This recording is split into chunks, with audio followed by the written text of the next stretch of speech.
Welcome in the course of class of the course Water Resource Engineering. Today we are going to see the gravity dams. I am Mr. Sesoguli, Assistant Professor, Civil Engineering Department.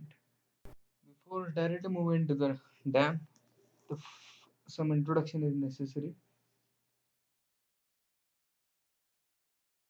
So the first known dam was built in 2900 BC before Christ across the Nile River to protect the city of the Memphis from the flooding. The dam built was continued into the time of the Roman Empire, after which dam construction was literally lost until 1800s. The dam are the structure also seen in the nature. Weavers built a dam to keep the water deep enough to cover the openings to their homes and protecting them from the predators. A barrier constructed to hold back water and raise its level, forming a reservoir used to generate electricity or as a water supply. It is called as a dam. A dam is a barrier that impounds the water or underground streams. The reservoir created by dam is not only suppress the floods but provides water for the various needs includes irrigation, human consumption, industrial use, aquaculture, and the navigability. So this is the beautiful picture of the famous gravity dam in our region, that is Koena Dam. So this is the Koena Dam, which is a type of gravity dam. So, what is the gravity dam before? So, gravity dam has been defined as a structure which designed in a such a way that its own weight resists the external forces. This type of structure is most durable and solid and requires very little maintenance. As the dam may be constructed of the masonry or the concrete. However, concrete gravity dams are preferred these days and mostly constructed. They can be constructed with ease on any dam site where there exists a natural foundation strong enough to bear the enormous weight of the dam. Otherwise, it will sink. Such dam is generally straight in plan, although sometimes it may be slightly curved. The line of the upstream face of the dam or the line of the crown of the dam if upstream face is sloping is taken as the reference line for layout purposes, etc. And the known as baseline of the dam or the axis of the dam. When suitable conditions are available, such dam can be constructed up to great heights. The highest gravity dam in the world is Grand Dixon Dam in Switzerland, that is 284 meters, followed by the Bhakra Nangal Dam in India, that is 226 meter. Both are concrete gravity dam type, and the ratio of base width to the height of the all structure is less than 1:1. So, what are the advantages of this gravity dam? So, it is strong, stable, and durable. So basically it has the heavy weight, so it is strong. Concrete is the strong material, so it is strong. Then it is stable and it is the durable. Concrete has increment in its strength as time passes. Then suitable for moderately wide valleys having steep slopes. Third, it can be constructed to very great heights. Then it is suitable for an overflow spillway section, and the maintenance cost of this dam are very low, and it does not fall suddenly. Obviously, always it gives some hint before falling or the failure. It is the uh, speciality of the concrete structure, because it tends to crack and show the sign of distressing, so we can predict that it is going to fail or something like that. Then what are the disadvantages of gravity dam? So gravity dam of great height can be constructed only on the sound rock foundation. So as I told you earlier, the rock foundation of solid foundation or good bearing capacity is needed. Then initial cost is more than the earthen dam. It take longer time for the construction and it require more skilled labor than the earthen dam. Subsequent rise is not possible in a gravity dam. So basically Even though people are doing this subsequent rise and all those things, it is quite impossible because we are designing the things like that and top area according to that conditions, so it is not that much easy to provide a subsequent rise to the dam. What are the forces acting on the dam? First is the water pressure, then weight of dam itself, uplift pressure, pressure due to earthquake, ice pressure, wave pressure, silt pressure, and wind pressure. uh, so these are the forces acting on the dam. So here you can see this is the water pressure which is acting, this water pressure diagram, and this is acting at the h by 3 height. This is the silt pressure, this is the hydrodynamic, that is pressure coming, then wave pressure is there, then due to body of dam this weight is there, and below that uplift pressure diagram is there. So these are the pressures, and due to this drainage gallery the shape has been bent, that we will discuss in. Then the tailwater is there, because of which again that pressure is there. So all these pressures are on the dam, and it is the cross section of this particular dam. So this is the slanting face, and if we draw the straight line over here,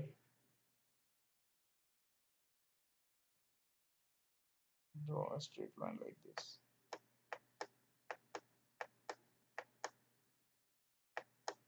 This is the vertical face of the dam. This is called as a hill, and this is called as a toe, and this is the upstream face, may be vertical or slanting. So this is the maximum water level, and this is the drainage gallery as shown here. So these are the typical cross section of the dam is like this. So now the water pressure. So as you can see over here, this is the major external force acting on the dam. The pressure components on the both upstream and downstream side are there. As you can see over here, this is the upstream side and this is the downstream side, which also exert the force on the dam. So there are two components, that is vertical and horizontal components are there, and unit weight of water has been taken, that is rho w equals to 1000 kg per meter cube. So all these things are there, particularly this horizontal component play this role, and on this particularly slanted area this PV, that is vertical component is there, and here you can see at the tail side this vertical component is acting on this particular. We have to design this portion and this portion for this particularly vertical component of the water. And weight of the dam. So this is the major resisting force. Generally, unit weight of the dam is considered in this case. So here you can see in case of concrete dam, the concrete unit weight has been considered. So you can see the dam has been divided into different cross sections. That is, this cross section has been divided into different sections or rectangles and triangles. So this is W1, W2, W3, etc. are there. So it is the rectangular section. This is triangular and this is triangular section. So the total weight of the dam acts at the CG of this particular section. So CG of all this section, the total weight of dam has been it is acting. And now the weight of dam is volume of this per unit length into the density of the material. So this is the major resisting force which is going to resist all these coming forces on the dam external forces.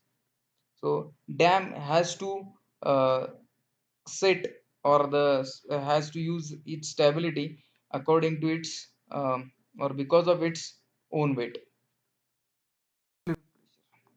Uplift pressure.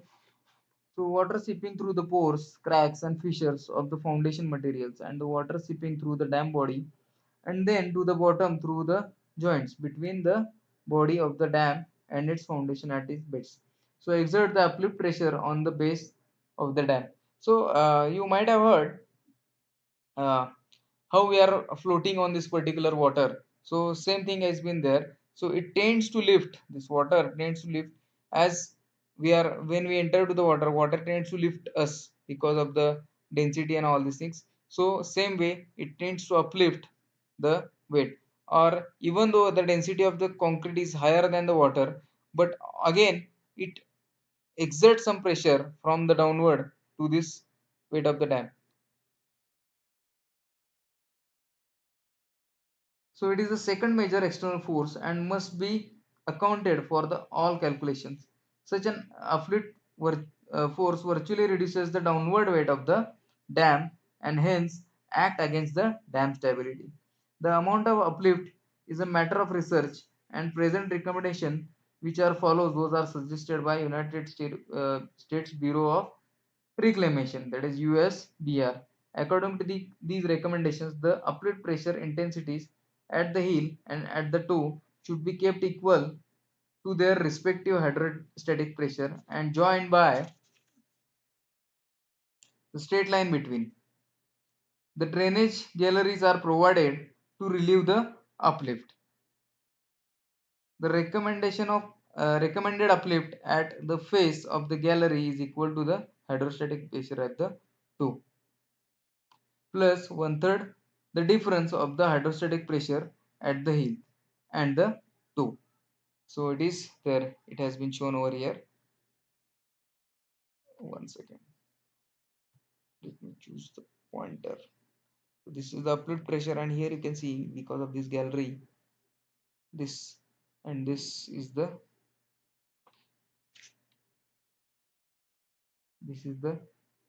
recommended uplift, that is the pressure at toe, that is rho h dash here plus the one third difference of hydrostatic pressure at the heel and the toe. So it is here. So the uplift pressures can be controlled by constructing cutoff walls under the upstream face and by constructing drainage channels between the dam and its foundation and by providing grouting at the foundation. So these are the remedies for the uplift pressure, but we have to consider always this uplift pressure. Then pressure due to earthquake. The earthquake waves impart the acceleration to the foundation under the dam and causes its movement. This earthquake wave may travel in any direction. For design purpose, the horizontal and vertical directions are considered. Seismic force is equal to mass into earthquake acceleration, that is m into a. So according to IS 1893 uh, 2002 revision, the India is divided into four zones, that is 2, 3, 4 and 5. So here you can see these four zones. So these are the zones of the India, which is 2, 3, 4 and 5. We are coming under zone 3. Now, what is earthquake acceleration? So earthquake acceleration is usually designated as a fraction of the acceleration due to gravity, and it is expressed as a alpha into g, where alpha is known as the seismic coefficient. So seismic coefficient are divided into horizontal seismic coefficient, that is alpha h, and vertical seismic coefficient, that is alpha v, which is 0.75 into alpha h. So alpha h can be determined by one of two methods. First is seismic coefficient method for the height of the dam, which is having the more than 100, and response factor method, which is having the less than 100-meter height of the dam. So as per IS 1893, the horizontal seismic coefficient, that is alpha s, that is 2 into alpha 0, that is basic seismic coefficient, and here are the values of this basic seismic coefficient. So IS 1893 again recommends the damping of 5% of the dam. So damping is an influencing or within or upon an oscillatory system that has effect on reduction or restriction or preventing its oscillation. So obviously it tends to limit its vibrations or the oscillations.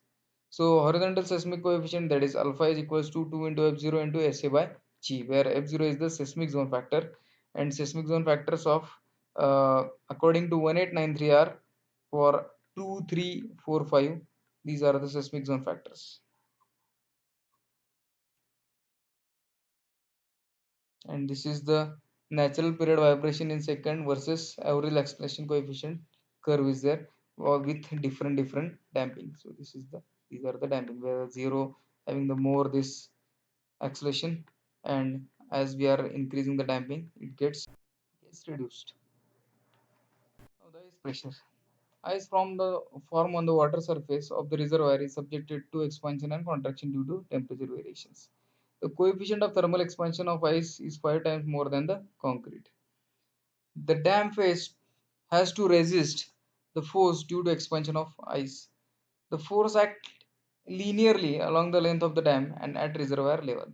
So IS 6512 1984 recommends 250 kilonewton per meter square force has been applied to the face of the dam over the anticipated area of the contact of ice with the face of the dam.